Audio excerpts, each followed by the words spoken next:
तो without wasting time video को शुरू करते हैं। आज की इस वीडियो में हम बात करेंगे हॉलमार्क ऑप्टो मैकाट्रॉनिक्स लिमिटेड इस कंपनी के आईपीओ के बारे में। कंपनी के बारे में पूरा डिटेल एनालिसिस करेंगे, कंपनी का बिजनेस मॉडल समझेंगे और इस कंपनी के आईपीओ में अप्लाई करना चाहिए कि नहीं, मैं अप्लाई करने वाला हूं कि नहीं वो भी बताऊंगा। तो वीडियो को ज़रूर से एंड तक देखते रहना। सबसे पहले इस आर्टिकल की लिंक मैंने डिस्क्रिप्शन में दी हुई है, इसको आप लोग ज़रूर से चेकआउट करना कंपनी के बिजनेस को पूरी तरीके से पढ़ने के लिए। अभी इसी आर्टिकल में नीचे की तरफ स्क्रॉल डाउन करते हो तो कंपनी के बिजनेस के बारे में सारी जानकारी बताई गई है। जैसे कि कंपनी का बिजनेस एस्टेब्लिश हुआ था 1993 के अंदर। कंपनी यहाँ पर से क्या मैन्युफैक्चरिंग करती है, तो कंपनी मैन्युफैक्चरिंग करती है wide range of scientific and engineering instruments, जो यहाँ पर से यूज़ होते हैं research, industries and education purpose के लिए। ठीक है, तो भाई कंपनी यहाँ पर से साइंटिफिक एंड इंजीनियरिंग इंस्ट्रूमेंट्स बनाने का और बेचने का कामकाज करती है। अभी यार कंपनी यहाँ पर से कौन कौन से प्रोडक्ट्स बनाती है और कंपनी की कैपेबिलिटी क्या है, तो कंपनी यहाँ पर से सबसे पहले डिज़ाइन खुद करती है, डिज़ाइन डेवलपमेंट एंड प्रोडक्शन का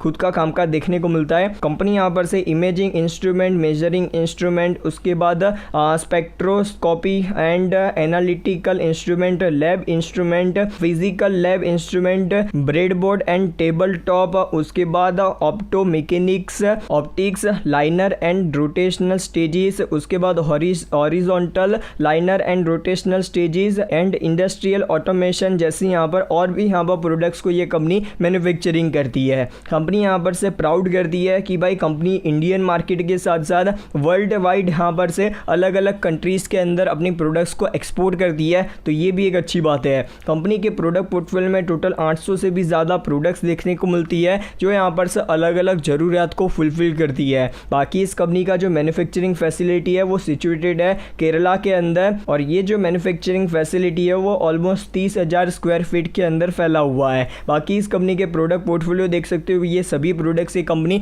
मैन्युफैक्चरिंग करती है। बाकी इस कंपनी की कंपटीटिव स्ट्रेंथ की बात करें तो सबसे बड़ी स्ट्रेंथ की भाई कंपनी यहाँ पर से बहुत ही अच्छी तरीके से डाइवर्सिफाइड है। प्रोडक्ट पोर्टफोलियो में देखनी जाए तो हर एक इंडस्ट्री से जुड़े हुए अलग अलग प्रोडक्ट्स ये कंपनी मैन्युफैक्चरिंग करती है, जिसकी वजह से कंपनी की यहाँ पर प्रोडक्ट्स की डिमांड है वो हर वक्त यहाँ पर बढ़ती रह सकती है। उसी के साथ साथ कंपनी यहाँ पर से ओवरऑल देखने जाए तो खुद का मैन्युफैक्चरिंग कैपेसिटी बना कर रखा हुआ है, उतनी पुरानी, मतलब 1993 से ये कंपनी इस इंडस्ट्री में काम कर रही है, तो भाई कंपनी पुरानी भी है। कंपनी के प्रमोटर्स के पास अच्छा एक्सपीरियंस भी आ चुका है इस इंडस्ट्री का, तो ये सारी चीज़ें यहाँ पर इस कंपनी को एक यहाँ पर स्ट्रेंथ देती है, इस कंपनी के इन्वेस्टर्स को थोड़ा भरोसा देती है। ठीक है, बाकी इस कंपनी के फाइनेंशियल्स की बात करें, सारी अमाउंट्स वो लेक्स के अंदर है। 2021 से लेकर 2023 पिछले 3 साल का डेटा देखोगे तो 1250 लाख रुपए से 1660 लाख रुपए पर कंपनी के नंबर ऑफ एसेट्स आ चुके हैं। रेवेन्यू की बात करें 1570 लाख रुपए से 2900 लाख रुपए पर कंपनी का रेवेन्यू आ चुका है।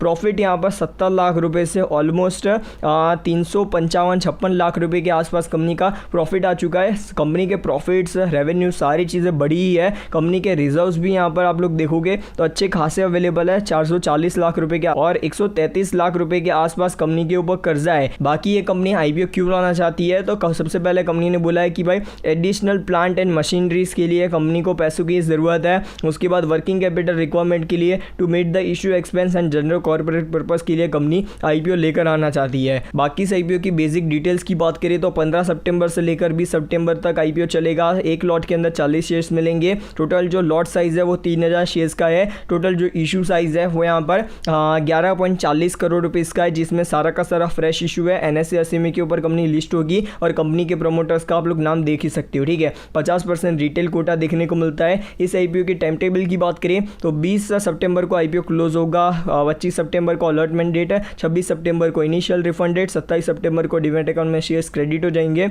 और 28 सितंबर को ये कंपनी शेयर बाजार में लिस्ट होती हुई नजर आ जाएगी। इस कंपनी के आईपीओ में एक लॉट अप्लाई करने के लिए 1,20,000 रुपये का मिनिमम इन्वेस्टमेंट देखने को मिल जाता है। एक लॉट में 3000 शेयर्स मिलेंगे। बाकी इस आईपीओ में प्रमोटर्स की होल्डिंग आईपीओ आने के पहले 87.30% की थी और आईपीओ आने के बाद 62.54% की रहने वाली है। और इस कंपनी की की परफॉर्मेंस इंडिकेटर्स की बात करें तो यार कंपनी का मार्केट कैप है वो अपर प्राइस बैंड के हिसाब से 40 करोड़ रुपीस के आसपास का रह सकता है कंपनी का शेयर लिस्टिंग के बाद। बाकी यार 8 के प्राइस टू अर्निंग रेशियो के ऊपर कंपनी आईपीओ ला रही है। ओवरऑल हम देखने जाए तो सारी चीज़ें ठीक है, बहुत ज़्यादा अच्छी भी नहीं है, बहुत ज़्यादा बुरी भी नहीं है। इस प्रकार की सिचुएशन यहाँ पर की परफॉर्मेंस इंडिकेटर्स में देखने को मिल रही है। बाकी कंपनी ने बोला है कि भाई कोई भी लिस्टेड कंपनी इस बाजार बाज़ार में यहाँ पर भी काम नहीं कर रही है। पर आप लोगों को बता देता हूँ, अभी रिसेंटली ही यहाँ पर एक कंपनी है इंस्ट्रूमेंट के रिगार्डिंग, ऋषभ इंस्ट्रूमेंट करके, वो यहाँ पर शेयर बाज़ार में लिस्ट हुई है। उस कंपनी ने कुछ खास लिस्टिंग दिया नहीं है, ठीक है। तो ये चीज़ आप लोगों को पता होनी चाहिए, ठीक है। अभी यार इस IPO में सब्सक्रिप्शन की बात करें तो NIS के द्वारा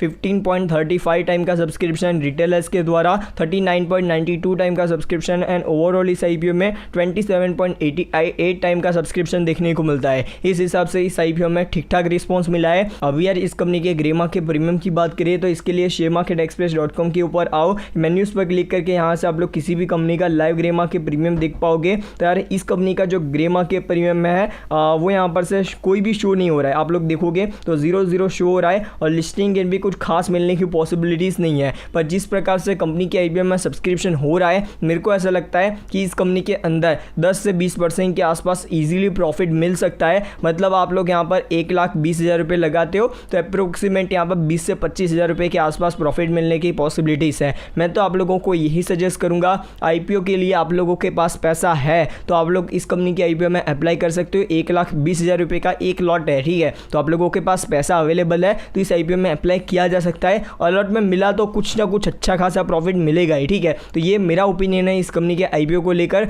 मेरी बात करूँ तो मैं इस IPO में अप्लाई नहीं करने वाला हूँ। रीज़न ये है कि मेरे पास अभी पैसा नहीं है। बाकी यार आप लोगों के पास पैसा है तो ज़रूर से अप्लाई करके चलना, ये था मेरा ओपिनियन, ठीक है। तो बस आज के लिए इतना ही। वीडियो पसंद आए तो लाइक एंड चैनल को सब्सक्राइब करना मत भूलना। Goodbye, love goodbye, फिर मिलते हैं नेक्स्ट वीडियो में। Good bye.